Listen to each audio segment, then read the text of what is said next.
श्री शिवाय नमस्तुभ्यम नमस्ते प्रणाम। हम आशा पांडे अपना यूट्यूब चैनल पर स्वागत करता नहीं। आज रउआ सबके बीच बहुत ही सुंदर एक झूमर गीत लेके आयल बनी। अच्छा लगे तो लाइक करें, शेयर करें, कमेंट में ज़रूर बताएं।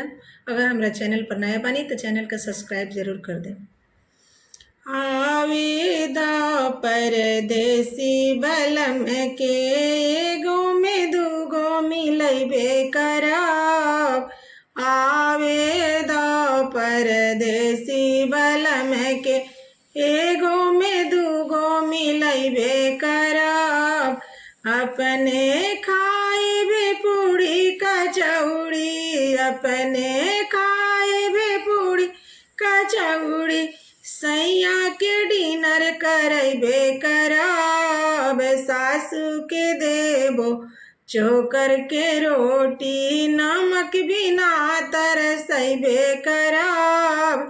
सासू के देबो चोकर के रोटी, नमक बिना तरसैबे करब। आवेदा परदेसी बलम के एगो में दूगो मिलैबे करब। आवेदा परदेसी बलम के एगो में दूगो मिलैबे करब। अपने पियबे कोको कोला, सैया के पेप्सी पियबे करब। अपने पियब कोको कोला, सैया के पेप्सी पियबे करब।